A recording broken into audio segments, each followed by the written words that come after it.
Pod Studio? It took me to the app screen to install. Weird. Yeah. So I tried it a couple of times. I scrolled up and down to see that that's not what, I'm not needing the app, right? Yeah. I don't know. I don't know. Sorry. But weird. But here we are. I hope you can hear me all right. I hope this is quality enough for being able to see me. It's good. Okay. Did you accept the recording? It is recording, just so you know. So we're live. Yeah. Oh, this meeting is, and I say, okay, 3, 2, 1. Okay, got it. All right, okay. Everybody, here we go. All right, we're live on the Odd Pod, and this is where we're doing team shorts for Super Bowl 58. And guess what? We got 2 people for the Chiefs and one of my very best friends, one of my soul sisters, who's a diehard 49ers fan, Monica from Burbank. Go, Monica. Let's welcome Hello, everybody. All right, let's talk about, we got a little rivalry going on here. We've had both teams over the years struggling to get in the Super Bowl, but as I remember it, Monica, and we're about the same age, I seem to remember we're 37. We're just 37. We're 37. We're 37. I seem to remember the 49ers dominating in the 80s and early 90s. And isn't that right? We had Joe Montana. We had a lot of stars from San Francisco. I mean, I really felt like they were America's team. Sorry, Tim, not the Cowboys. But I really felt like the 49ers were it. I love the 49ers, and living most of my life in California, of course, you love the 49ers because the Chargers at that time couldn't put anyone in a stadium and the games were blacked out. So, we have. Wow. Yeah. Now we have 3 football teams. I don't know if LA, what do you think, Monica? Does LA even know what to do with 2 football teams? I don't know. All right. So let me, okay. Now that Harbaugh is doing with the Chargers, right? Because remember, he just got hired recently from Michigan, who, he did a great job. Michigan, even though Ohio State and Michigan are rivals, and Ohio State is my jam too, Michigan did a great job. I can't hate on him too much because I'm a fan of Harbaugh. I was a fan of him when he was coaching the Niners. So I followed him, even though that whatever scandal, whatever he went through or whatever, still Michigan dominated, won, and then the championship, whatever. So now I think that if Harbaugh can bring a certain harmony to the Chargers, because I don't know anybody at where I work, right, at Kaiser, who's a Charger fan. I know no one. And some of these people have been at Angelino's longer than I've been, living in LA. So yeah, because I'd like we're always considered down south, I think, in San Diego, and they didn't feel like a part of LA. I don't think. Yeah, it's just hard to see them melting in with LA, I think. I mean, I have relatives who are San Diego Charger fans, and they were not a fan of them moving to LA, right? So that we're dropping them. We're not fans anymore, right? They've betrayed us, sort of thing, right? And then it must be difficult for them, I would think, as a spectator, that they would be in the SoFi Stadium and they have to share it with the Rams, so they have a bigger following. Like, who's around? Who's a Charger fan? I know who's a Charger fan. My first mother-in-law is a Charger fan. Only because when they were in San Diego, she was one of the earliest cheerleaders. Okay, that's the only reason that there's a Charger fan, and it would be her. She was a Chargette, right? Her ex-mother-in-law was a Chargette. I love it. That's awesome. I remember going to Charger games when I lived in San Diego, and they were empty, not empty, but not full, as compared to the Padres, and they were full, all the time. Good point. But moving to the current Super Bowl, let's talk about the Chiefs and the 49ers. Let's take a look at kind of what's going on here. Chiefs only, let's look at their Super Bowl record. The first Super Bowl was in 1969. I was born in 1968, so yay. Okay, and they beat the Vikings. Then they came roaring back in 2009 to beat the 49ers, as karma would have it. And then we lost the next year, came back, beat the Eagles, and now we're back again to face the 49ers. The 49ers, if I'm looking at this correctly, have not won a Super Bowl since 1994. Right. Which That's right. is shocking. And I wasn't really paying that close attention, but I was looking that up this week and I was like, Yeah, really? I believe that's with Steve Young. Yeah, well, Steve I Young. believe. Yeah. Yeah. Yeah. Mm-hmm. Okay, now I like his story. I like his story, but go ahead, continue. You were saying. Well, have you Go been ahead. any games in person in San Francisco? Because that was always a dream of mine to be. That was a handful of years ago. Not at the new Levi Stadium, right? But we did see the Niners play the Chargers at Dominguez Hills when the Chargers were playing. That was their home game. What year was that? Like 6 years ago or something? 5 years ago, before COVID or something like that. And they were at the Dominguez Hills, and Okay. it was an ocean of red. It was an ocean of red at the Dominguez Hills stadium, right? Yeah. So that's the last time we saw. We saw them, but in San Francisco, I was with my dad. Gosh, what year was that? Early 2000s. Yeah. So it's been not even. I haven't been to the new Levi Stadium. So there you go. Okay. All right. Well, give us your thoughts on Mr. Brock Purdy. What's going on there? Okay. So I like his story. I like his discipline. I like that there are other coaches that want to find a Purdy, you know, in the ranks. I can appreciate that he's got passion. The backups, right? When the backups that were, before Purdy hit the scene, I would think that you should, if you have an opportunity to be on the field, your passion better be 10 times taller than the quarterback, right? Right. And this young man has a lot of passion. Now, he's playing a veteran quarterback. What's his name? The Holmes guy. Yeah. Sorry, you're Patrick. sorry. What's his name? What's his name? Yeah. That with his curly hair and his daughters. Okay. Purdy's got an uphill battle. I think it's going to really test his skills with Mahomes, but I feel like that the defensive line for the Niners have to be really smart with your Chiefs. And there's got to be a good commanding on the field when they're on their offense, when the Niners are on their offense. But this young man has a lot on his mind, I'm sure. He's probably tuning people out right now. Leave me alone in this hotel room. Let me think. I would like to think he is. I would be.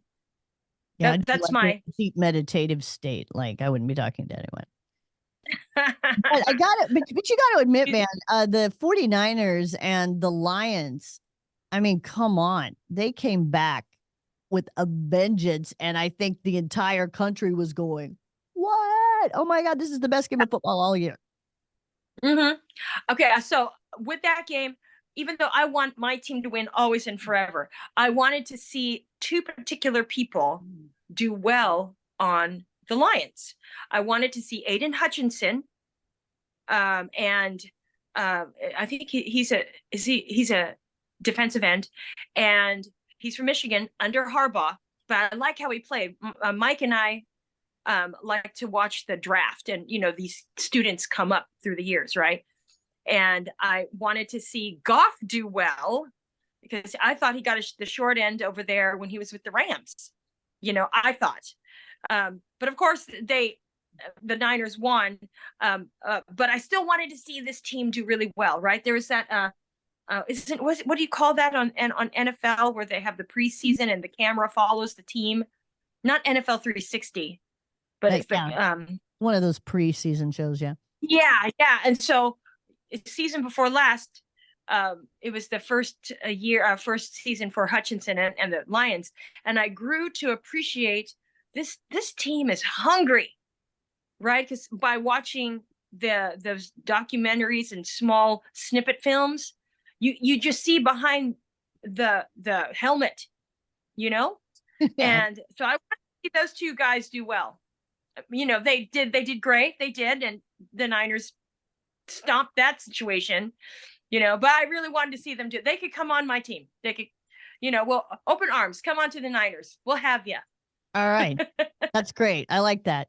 Okay, Tim, we got a question for you. And Monica, you may or may not like this, but I personally have a concern with the Chiefs. We've got Mahomes, we've got Kelsey, Pacheco, Rice. We've got a really great offensive lineup. But what I'm concerned about is our offensive tackle, Jawan Taylor, number 74, with 17 penalties this season. And last game against the Ravens, as you probably saw 2 weeks ago, that cost us a touchdown. So we need him to be aggressive, as he is, and passionate, as he is. We like that, but not make unnecessary penalties. Tim, what say you? Well, when you dig into that, it is probably double the next nearest competitor in numbers of penalties on the year, at least from one of the statistical lines I was looking at. But you also have to look at the entire line that the Chiefs have, and they've only allowed 30 or 31 sacks, I believe, which is one of the best in the NFL. So, like I said, we have to sometimes break a few eggs to make the omelet, and sometimes it's going to happen. You just hope it doesn't happen at the wrong time. Right.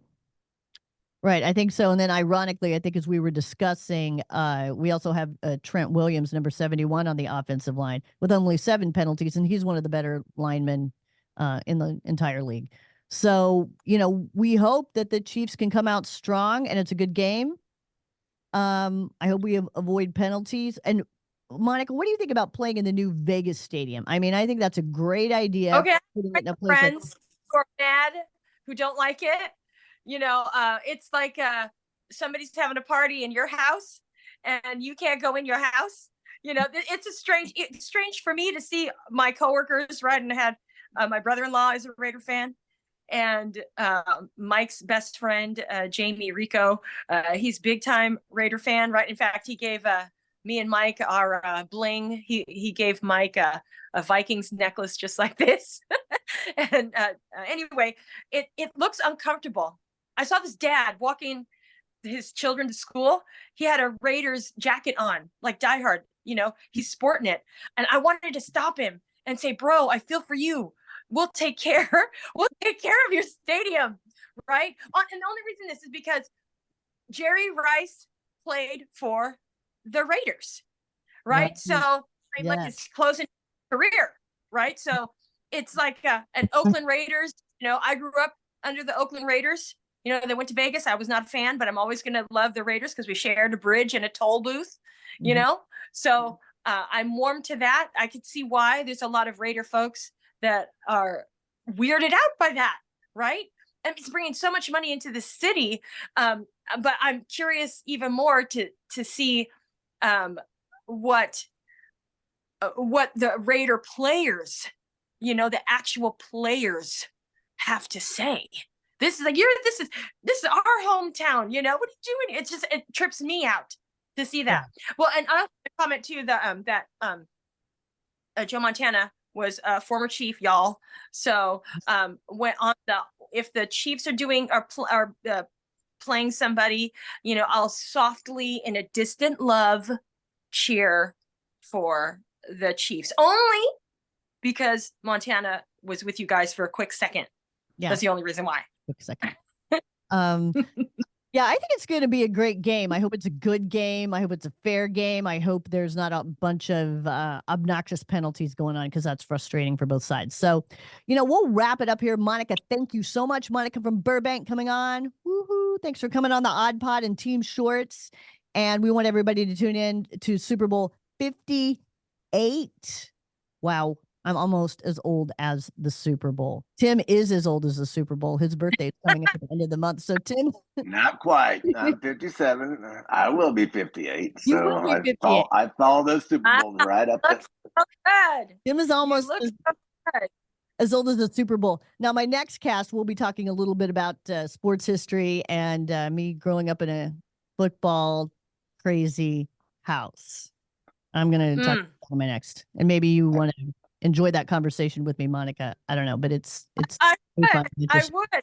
There's none of my Niner fans here. I'm the only one holding the fort down. No, I swear my dad was the inventor of the sports bar because back in the 80s, he had 4 TVs in the house, all hooked up to a different network, watching a different game on the weekends and college sports, and then was listening to a different game in an earpiece and in a radio. Okay. And then in the later 80s, much to my mother's protest, he got a satellite dish in the backyard. Like that came out. Oh, we got to get the satellite dish to bring in the games. And oh, they got in a huge fight about it. You're not putting that big thing in my backyard. He was like, yeah, I am. You could talk bars with that. I can imagine the size of that thing. Well, my parents are immigrants. It was like the so my dad, America through football. So just the 49ers specifically, right, from the Philippines, right? So he's a heart and soul Niner fan because went straight to, from Philippines to San Francisco. That's how he learned. Anything American was watching American football. There you go. How about them apples, huh? Football, the international language. It's what unifies us. It's what unifies. Hey, Mike, I got to leave you with one thing here. We went 50 years between championships from the number 2 to 52. But yeah, we went that long. But you realize San Francisco 49ers have been a storied franchise of a lot of wins, but it's been 30 years, 30 years since your last Super Bowl victory. So, wow, I feel for you guys now, I guess. Didn't realize that. Time kills. I told Kaiser Permanente, hey, if we win or lose come Monday, I'm not showing up. No surprises, y'all. I already told my job. It's calling in sick. They know. And I'm painting my face. I'm going to paint my face. Too. I gotta get the uniform on. I went out today to look for Chiefs face tattoos and they were all sold out. I couldn't find any. Yeah. I can there's the paint. I went to Halloween Town. If you remember Halloween Town. Mike and I were, we were looking into Party City, found face paint for me. So that's what I'm doing. Maybe on the forehead. 4-9 on the forehead. Right. All right. The Chiefs. Anything else? I think that's it. I think we're good to go. And thanks for coming on the Odd Pod and Team Shorts. And we'll probably talk to you throughout the weekend and probably on Sunday. We'll be texting. Yeah. Okay. We are rivals today. I love you a lot, sis, but we're rivals today. We're rivals. Starting today. We're rivals today. All right. Oh, before we go, look what I got at the Hobby Lobby store. Or not Hobby Lobby. At a collectible store. You see that? Yeah, it's a San Francisco semi truck. And what about that bottle of wine? I know, Don't you have like a bottle of wine? It's a knickknack I have to dust. That's so cute. I like it. Wait, before I go, and I'm sure maybe you guys have this in Kansas too. You guys know Tostitos? Yeah. It's an empty bag of chips, but I had to keep the bag. This bag is 2 years old. I kid you not. It's 2 years old. It's next to my bed. I keep it right next to my bed. So I can look at it. I don't even know. But Mike thought I was bananas by doing that. Whatever. I didn't see a Vikings bag. I didn't see Tostito. Maybe it's over there in Minnesota. I don't know. Oh my God, that's hilarious. I love it. All right. Thanks, Monica Burbank. Okay. I love you guys. Thank you. Love you. All right, bye. All right. Thanks, everybody. All right. This is our first success. Our first. Thank you for having me. Thank you. You are so good at what you do, Deets. It's so sexy. You're living what I wanted to do when I was in college. And then I chose healthcare. Okay. Yeah, I've always had health insurance, and I have been a victim of the broadcast industry and not having health insurance most of my life. So yeah. See, there you go. We've flipped. We've flipped. I get it.